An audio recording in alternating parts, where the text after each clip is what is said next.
Hello, everyone. I'm Alan Furstenberg, And I'm Mark Tucker, and we are Two Voice Devs. Two Voice Devs.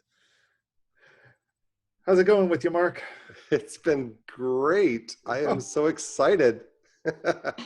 I have been working on this game for so long, and I submitted it over the weekend to Alexa certification and hopefully Google certification this week. And who knows, maybe even before the end of the year, I'll get a Bixby version out.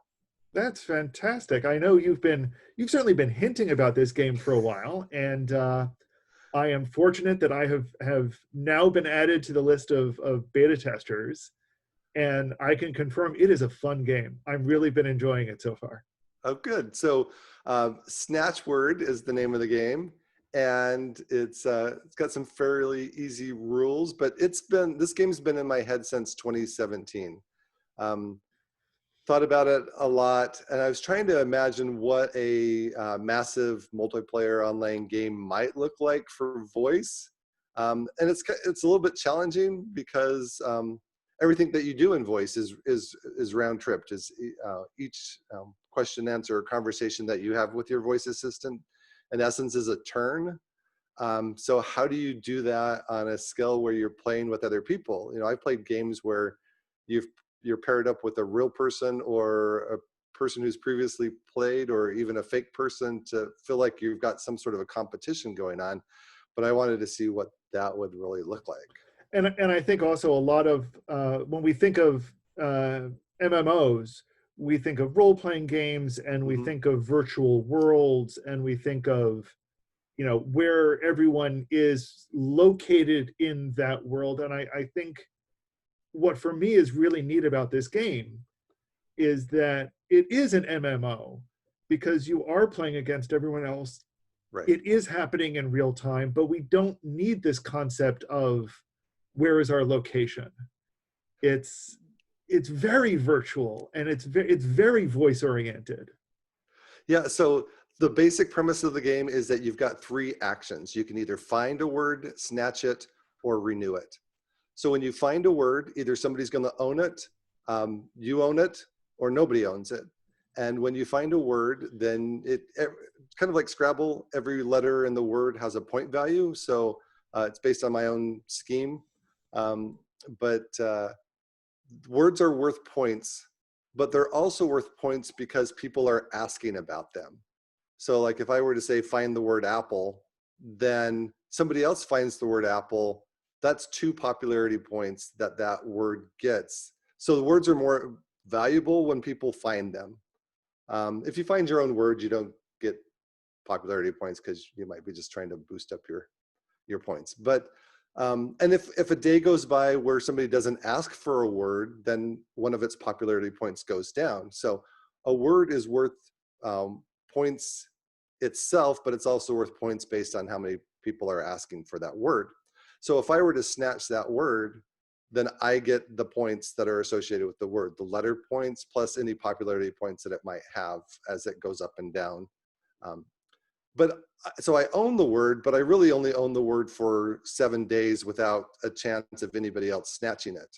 So and so it expires in 7 days. I still own it. I still get points to it. If nobody asks to snatch it, it's still mine. Um, But that means that you're losing popularity points for it, yes, but it'll still always have the intrinsic value of of the of the word. word Yeah. itself. So it's always worth something. But if you don't renew it, then somebody can snatch it from you. And now it's theirs for 7 days without somebody being able to snatch it. Now, the trick is that you get to renew it, but you have to wait until it's within 24 hours of the word expiring before you can renew it. So you can keep renewing your words, but you only get so many daily actions for renew and snatch. You get unlimited fines every day, but you only get 10 um, snatch or renew actions each day. Now, snatching a word is that just taking it from someone else, or do you snatch a brand new word as well? Yeah, snatch is just the term for like you're going to grab it and make it yours, or Make it attempt to yours. grab to make it yours, right? So yeah, so find, snatch, and renew are the 3 commands, and It's any word that you can make your device understand is a word that's free to snatch. And I have to admit, I had fun trying to do that. So Did you run into the family mode filter? No, I didn't run into that one, although I was probably also deliberately avoiding that one. No, but I was trying to find long and complicated words, and every so often it would either treat it as a different, slightly shorter word, which I suddenly had grabbed. And I'm like, oh, okay, that's not a bad word either, but it's not the word I was going for. Or I would pause in the middle of it, trying to think if I could way to extend a word, and suddenly it said, okay, you got the word. And I'm like, wait, what? Ah! So it's pretty interesting because you're playing against any other person that's playing this game, and it could be around the world. So initially we're going to release on Alexa for US, UK, Canada, Australia, and India. And probably do something very similar when we release it on Google. So any one of those countries, any player on actually any of those devices is playing the exact same game. So I saw that you came up on the leaderboard yesterday. You were in third place behind two of my players. I have a player, one player on Alexa, one player on Google Assistant at this point that I'm playing with. And we're all competing against each other. And that's really fun. Now let me ask you, I saw the leaderboard. What is that? Is that an all-time leaderboard? Is that a daily, a weekly? It's a weekly leaderboard.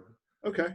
So and you only get placed on the leaderboard if you do something that week. So if you take a week off, then you're not going to be on the leaderboard, because you have to actually do a find or a snatch or a renew, or even go in and ask to see the leaderboard in order to get on the leaderboard. So if you don't do anything, then you're not on the leaderboard. But you take whatever your current points that you have. So you might instantly be the first person in the leaderboard again if you've got a lot of points. But this is dynamic, right? So you've got only a certain number of actions. Like for the first day you go in and you use your 10 actions to snatch things, and you use another 10. Along comes day 7. Do you renew all of those words and don't do any snatching? Do you do a combination of? Right. That's what's great about the limited resource notion, is that I can grab a whole bunch of words over time, but I can't keep them all from week to week, or I can't be guaranteed that I'm going to keep them all from week to week. Yeah, so that is the part of the dynamic. Now in the Alexa world, because we're doing in-skill purchasing, you can buy a monthly subscription that would bump up your number of snatch and renew actions to 30 a day. And also in Alexa, you get to set reminders. There's a functionality where you can set a reminder on a word. If you own it, it will remind you at the time that you can start renewing it. If somebody else owns it, it will remind you when the expiration has happened, and you can snatch that word from somebody. So now let me ask you something. I'm sorry, finish your thought. Go ahead. Yeah. So it's there is a little bit more advantage right now with some of the features that you can have with Alexa. I'm definitely looking into in-skill purchasing on the Google side, and anything that we can do as far as notifications and stuff. But no, I was going to ask about notifications. How come you're smiling about that? I don't know reason. I was going to ask about notifications. If do you get notified when someone steals a word of yours? No. Okay. So yeah, maybe you could, but yeah. So right now, there is a notification feature where I can do announcements, and when you start up your voice app, then you could get an announcement, and on Alexa, I can notify you that there are pending announcements. But that's what I've got set up right now. Because one of the other things that so two things that I had thought of while playing this actually there were a bunch of things about this that I really liked. The first was, most of the word games that we see out there right now, or that we're working on, or even like the crossword puzzle game that I'm working on, Crosstalk, they rely on content from the creator to make something for the game. So word of the day is fantastic, but it means that as a content creator, you need to make sure there's a word out there for every day. Yeah, it's daily or weekly feeding Right. of content to your voice game. Right. Yeah. Number spies, which we've been talking about, is fantastic, but it means that you, as the content producer, have to make sure there's something out there every day. Exactly. This game is fantastic because you, as the developer, you just need to keep the game running. Yes, exactly. Which is lots of work. Don't get me wrong, but you don't need to keep creating new content for it. Yeah, exactly. And that was something that was a learning point from Number Spies, is like how much feeding do you have to do of your content. And this one, yeah, I really like the idea that it's just any word that you can say, and is the word that it can use. Now, I did want to be careful because you had talked about a previous experience that you had with user-generated content on voice, and so from the very beginning, I added a family filter. So there's a list of, I don't know, 500 words or combinations of words, but it's going to be easy because there's just one words that you get to accept. But list of words that would are probably not family friendly, and so when you start the game, it's already turned on with family friendly mode. So if you tried to add one of those words, it's going to tell you, sorry, it doesn't pass the family friendly filter. You can turn that off if you choose to, but there's not really any risk because you're playing it and you've explicitly allowed for that. And I don't even know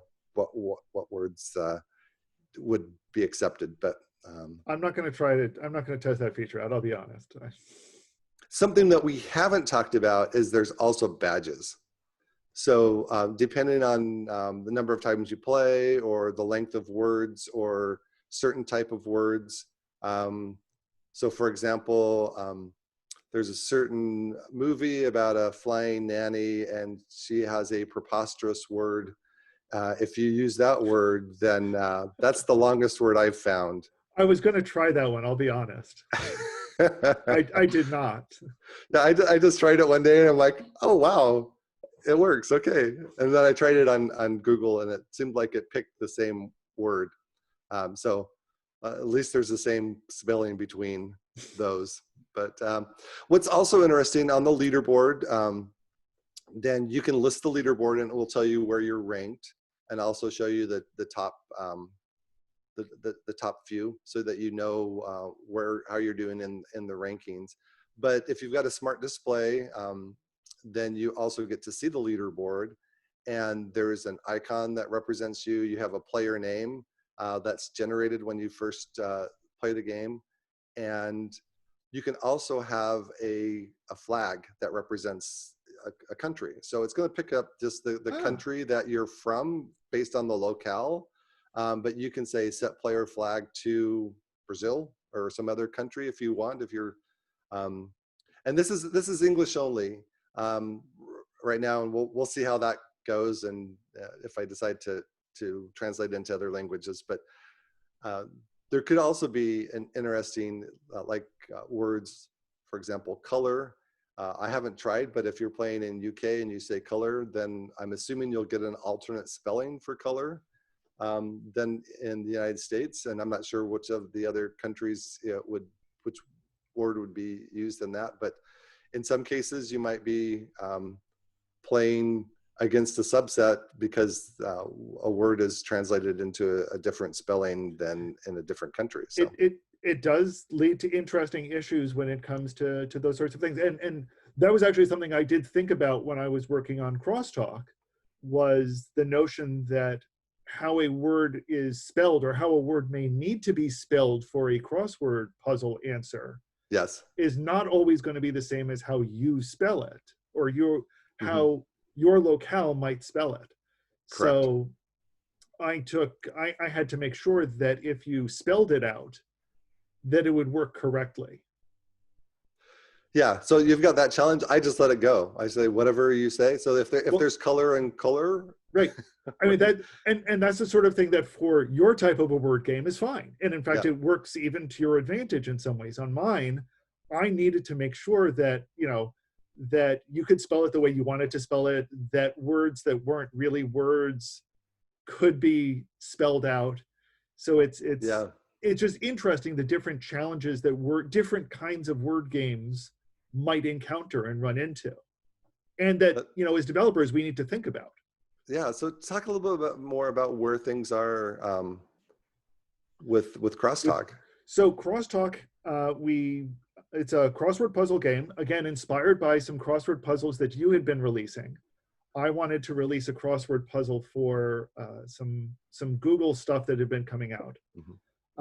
Launched it for that with a couple of additional puzzles, and got some good feedback about problems that people were encountering and devices that people were having problems on. So I've kind of took a step back and said, well, let me try to figure out the problems and make sure everything gets addressed before I try a broader release and commit to releasing a puzzle every week or something along those lines.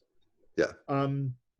But it's taught me some interesting lessons about not just releasing something, but releasing something that has the right level of polish, that feels comfortable and that flows well.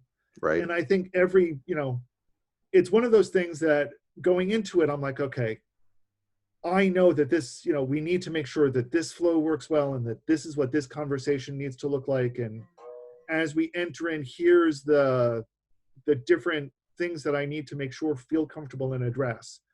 And even with all that thinking, there's still more that I realized that I needed to do. And I think that's an important lesson. But so hopefully I'm like you, hoping to get some of the major elements of that re-released in time for the beginning of the year. Get those things worked out. One of the things that happened during that time is it also helped me identify, hey,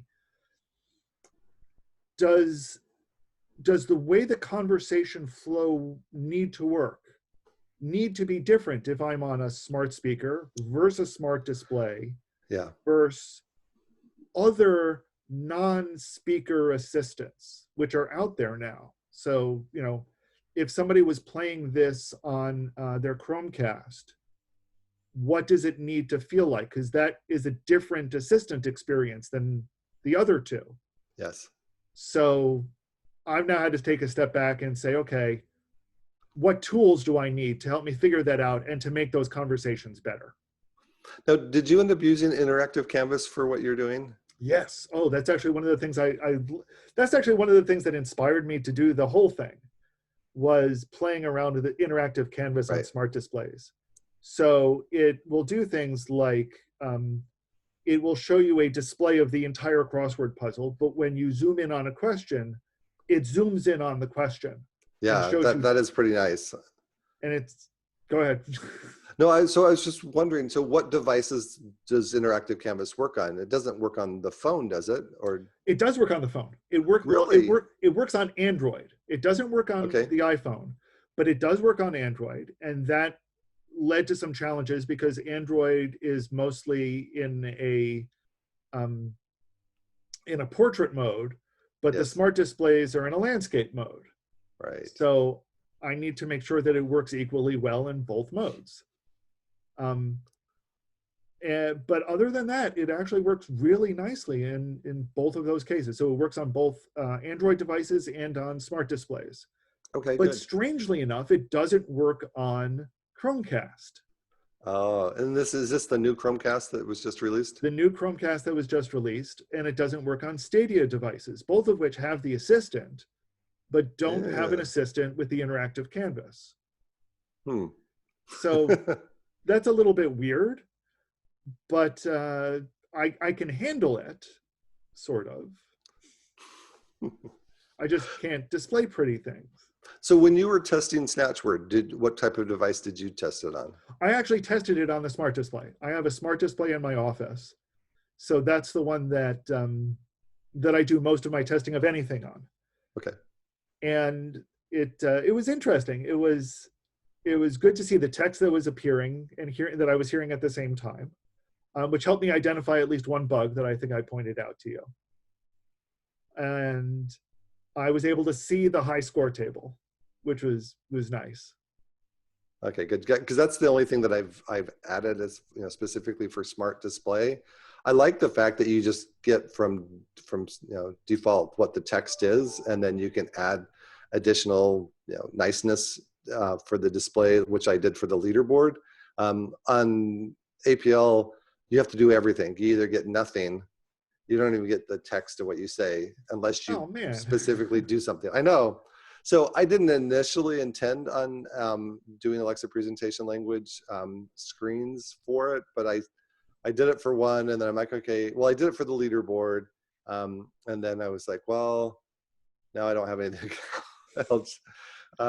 So I went ahead and I think there might be like one case where I don't have a screen for, but I think I've got that covered now. And I definitely want to circle back on the Google side and add some more nice displays. But at least you've got something going out the door, which you didn't get with Alexa. No, I think that's very nice. And part of the interesting, it's almost a concern, is that one of the things that I had done when I did crosstalk was I had the visuals for the crossword puzzle itself really carefully planned out.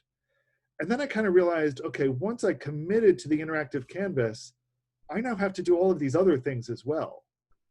So I need to create a way, you know, I can't just prompt you for what game do you want. I need to show that as well. And the landing splash page, I need to show something there as well. And when you've finished a game, well, okay, what does it do now that it's finished? It should show you something. There should be a visual reward as well. Yes. So that now needs to be done. And then it needs to, you know, prompt you. So a lot of things that with audio, I had pretty clearly planned out in my head. Right. I now needed to add the visual component for it as well.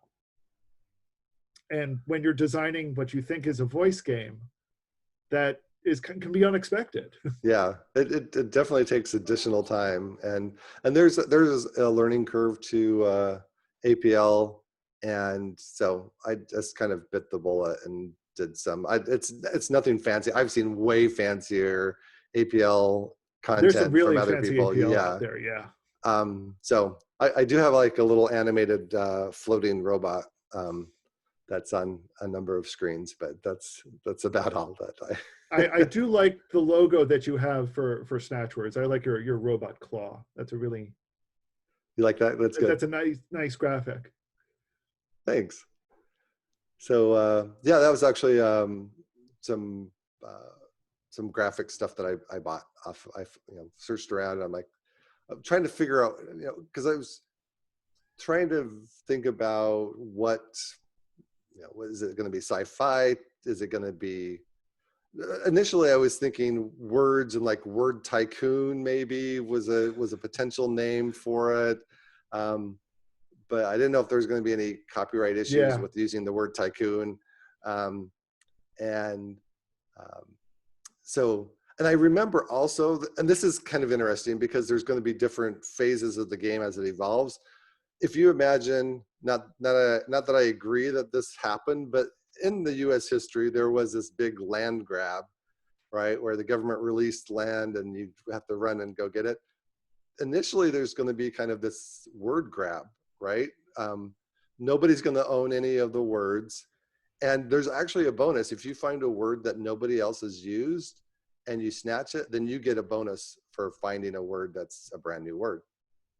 So there's going to be this initial word grab where people are out there grabbing words, and there be different, strategies. I'm going to grab popular words, or, simple words, or I'm going to try to find really big, long words, or maybe, words that people wouldn't normally think about, so I could snatch it and not have to worry about renewing it, but still get the points for it. So it's going to be interesting, different strategies. And I'd love to hear back from players after playing it for a little while. What kind of strategies are the different strategies that they use? I think it's going to be interesting to see just what kind of community forms around the game, Yeah, because you're going to have people who, will want to boast about the fact that they just scored, 200 points from a word, but do they want to boast about it? Because if they boast about it, then someone else is going to try to get it in 7 days. yeah, Maybe, maybe. Yeah, I am maybe. playing around with the idea of uh, posting to Facebook when somebody snatches a word. I don't know. We'll have to see how I feel I about think the that. social, one of the things about, MMOs are the social Yep. components. So I think having, seeing where the social element for this goes will be interesting. And I know there's a website already. So seeing how the game and your account will eventually tie into the website will also be interesting. Yeah. So, and I've got ideas for additional things to do for the game. Not going to tell you what those are yet. Uh, but yeah, at some point I decided I just really need to get this out. Um, No, I trust me, I understand. I mean, I was the same way with crosstalk. It's, yeah, there's a dozen things I still need to do on it, but you need to get it out. You need to have people playing with it and seeing how people are really going to play with it. yes. And I'm happy about the technology I'm using. I'm using DynamoDB behind the scenes, and that's supposed to be able to scale. And for the leaderboard stuff, I'm actually using PlayFab, which was bought by Microsoft. They have a leaderboard. It was super simple to set up. I'll probably do at some point next year a tutorial on how to add leaderboards to your games. But there's just so much that's going on, but really excited about the possibility that it has to scale. We just need the numbers. We just need the players. How massive of a A massive game could this MMO be? Yeah, this becomes is all up to you guys. that's always fun. Is just seeing just how well it gets adopted and Yeah. used, and yeah. So and I'll have to up my game on social media as far as how to promote this. I may jump into some advertising for the first time. I don't know. Well, Well, one of the things that I think is good about this is that since it has um, some pretty obvious ways to do some monetization, that also means that it can give you a little bit of revenue so that you can market it, and yes, exactly. that's Yeah, we're definitely going to have to walk, and they'll just it might take weeks and weeks before I start seeing numbers off of it. But patience and the fact that I don't have to feed it every week with new content is going to then allow me to be able to focus on some other things with it and evolve it over time. no, that'll be awesome. I'm looking forward to playing it some more and looking forward to seeing how it evolves. Yeah, you were inching up on into second place yesterday with just one day worth of playing. So you're Well, my secret, which I'm now revealing, I guess, was to try to find long words that seem to have unusual letters to them. yeah. I And need to publish the letter what letters are worth what points that should help people out. yeah, certainly that will, I think publishing the full guide about how to get points, because it gives you a broad overview, but someplace where the details are published would also be good. All right. Well, there is no list right now of badges to earn, but I will give you a hint. There is one called Ox in the Mire. So the word ox has something to do with it. So try it out, see what you find out. Okay, we'll try that one. Actually, that would be fun if just over time you just announce new badges without saying exactly how they're earned. That's actually, I mean, that's in some ways, that's a pretty good, I won't call it a gimmick because it's not a gimmick, a pretty good tool Yeah, to get it's a people it's a engaging. teaser. Yeah. Yeah.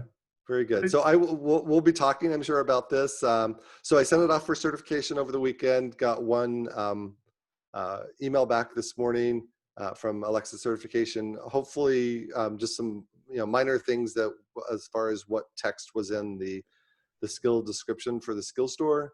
So I've resubmitted it, and I'm hoping that passes. So I submitted it just to the U.S. skill store right now, and once it passes, I'll immediately release it out to the other 4 countries. And in the meantime, I will be working on getting it pushed out for Google Assistant. There's some things I want to try out with that, try to see if I want to swap over to Actions Builder instead of Dialogflow. But we'll see how that goes. That'll certainly help with some things down the road. I can understand that. If I don't do it now, I'll have to do it later, and it will be easier to do it now. Crosstalk, fortunately, I built starting with Action Builder. It was actually my first full Action Builder project. And there was a lot to it and a lot that I learned. And I was actually surprised. I think that was probably the submission that I made that had the fastest turnaround time. I think it was approved by Google within a matter of 2 or 3 days, which was a record time for me. Really good. Which kind of shocked me. I was expecting it to take like a week or 2, and it was a couple of days. And I'm like, "You mean it was approved?" And like, huh? Okay, I wasn't objecting. It just confused me. Yeah. Oh, and one more shout out. It's built on Jovo, of course. So shout out to Jovo team for their awesome tools that have allowed me to work on this game and get it out. So you said you've been working on this since 2017. So the idea had happened for 2017. There is a whole big story about that. So one, I didn't know enough about how to work that. So even like just this last year, I've learned stuff about DynamoDB single table design that I didn't know, which is a critical part of this game as far as how do I store data and make it be able to scale. There was even times, this was, so when I looked at it back in 2017, I actually did come across PlayFab back then, and it wasn't owned by Microsoft at the time. And I did some tutorials and I did a little proof of concept as far as how you might integrate that in with a voice app, and got a little bit done with it. Then there was also some time over the last few years where I was between jobs and trying to muster something up, and I would talk to different people. I think I actually even pitched the game to a couple of different either like ad agencies or game companies that are around today in the voice world, but nothing really happened from that. And because at some point I'm like, this game is just so cool, it's got to get made. Even if I don't do it, somebody's got to do it. I know that feeling. The number of games that I have hinted at people saying, yeah, wouldn't it be cool if we had a game that did this? And not many people have bit yet. And I'm like, okay, do you want me to show you what it would look like? Because I've got a mock-up, or I've got the prototype. So I really didn't start coding this until I was done with Number Spies. So that was at the beginning of the year. Started working on it, and it was made some promising progress on it. Then I took a pause on that for a couple of months to do a side venture. But then I'm like, it's time to get back to this and try to get it out for the holidays. So that's what my big push has been the last couple of months. Well, awesome. I'm looking forward to publicly available and challenging people on the leaderboard. Yeah, and we'll have to figure out in the future how you could maybe even have friend leaderboards. That's something that's in the back of my mind. Once you start thinking about that, there's just all sorts of stuff that you want to see.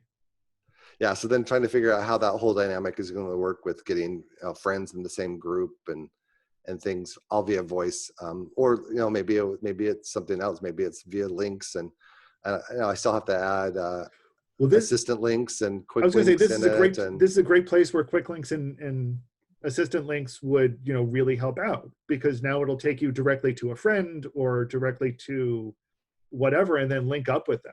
Yeah.